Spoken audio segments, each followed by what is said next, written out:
റസൂൽ പൂക്കുറ്റിയുടെ സൗണ്ട് ഇഫക്ട്സിനൊക്കെ വേണ്ടിയിട്ടാണ് അവർ പോയി കണ്ടത്. എന്ത് രസമായിരുന്നു തിയേറ്ററിലാണ്. ബിക്കോസ് അതിൻ്റെ ആ പാത്തോളജിക്കൽ അവരെ ട്രീറ്റ് ചെയ്യണത് കണ്ട് ഞാൻ അധികം നല്ലത് അപ്രീഷിയേറ്റ് ചെയ്തില്ല. ഇവരെ സൂക്ഷിക്കണം, ഇവിടെ സെൻസർ ചെയ്ത് സംസാരിക്കാൻ നമ്മളെ പടത്തിന്റെ വ്യൂ പറയുക. ശരിക്കും പറഞ്ഞാൽ നല്ല മനസ്സിന്റെ ഒരു ഉടമയാണ്.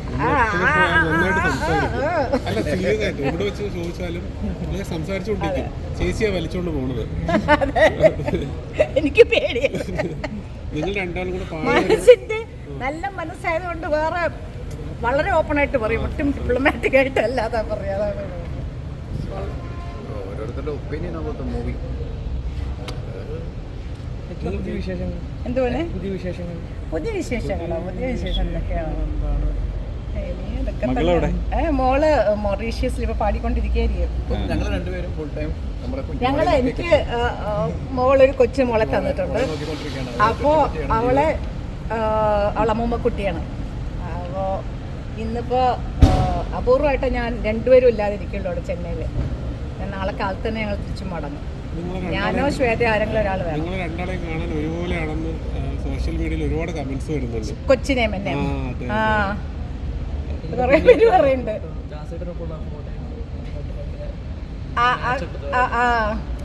കുറെ പേര് പറയുന്നുണ്ട്.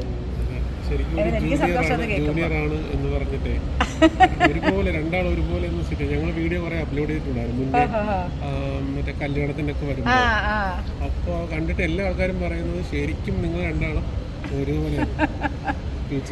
ഏറ്റവും രസം കമന്റ്സ് ഒക്കെ വായിക്കാനാണ്. ഇതിൽ കഴിഞ്ഞിട്ട് നിങ്ങൾ ഇട്ട് കഴിയുമ്പോൾ ഓരോ കമന്റ്സ് കാണും. അതില് അമ്മയും അമ്മൂമ്മയൊക്കെ നല്ലോണം ഡ്രസ്സ് ചെയ്ത് വന്നിരിക്കുന്നു, കൊച്ചിനെ മര്യാദയ്ക്ക് ഡ്രസ്സ് ചെയ്തിട്ടുണ്ട്. ഓരോ ആൾക്കാര് കമന്റ് വായിക്കാനാണ്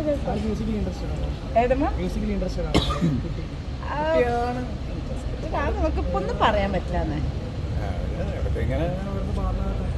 പക്ഷെ അവൾക്ക് ദേഷ്യം എന്താ വെച്ചാൽ നമ്മളാരും അമ്മയുടെ പാട്ട് പാടില്ല, ശ്വേതയുടെ പാട്ട് അല്ലേ? അതെ, ഇപ്പൊ നേത്രമില്ലാതെ അവള് എന്റെ പാട്ട് അത് ശ്വേത പാടി. പക്ഷെ അവളുടെ വിചാരം അത് അവളുടെ അമ്മ പാടിയതാണ്, ഞാനല്ല.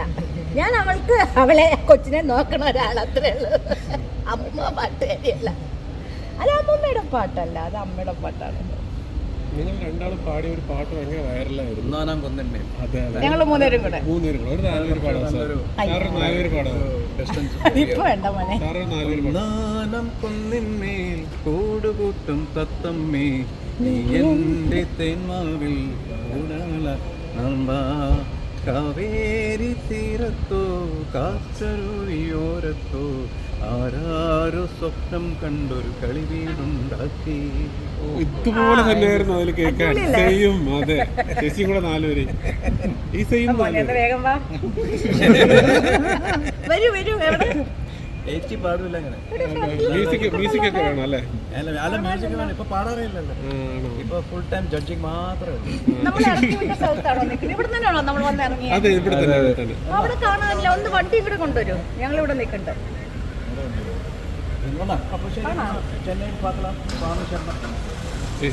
എനിക്ക് അങ്ങനെ പാടാൻ പറ്റില്ല. പറ്റില്ല മോനെ, എനിക്ക് പറ്റില്ല. എനിക്ക് കുറെ വാർമിംഗ് അപ്പ് ഒക്കെ ചെയ്താലേ പാടാൻ പറ്റും. ചേട്ടൻ പറഞ്ഞിട്ടേ ജഡ്ജിങ് മാത്രമേ പാട്ട് പാടില്ല. ആരും മോഹൻ പറഞ്ഞ ഞാൻ പാടില്ല. ലൈവ് ഷോസ് ഒക്കെ നിർത്തി തന്നെ പറയും. കാരണം നമുക്ക് പാട്ടെന്ന് പറയുമ്പോൾ ഒരു അതിന് 150% അതിന് സമയം കൊടുക്കണം. അതിനത് അവിടെ വേറെ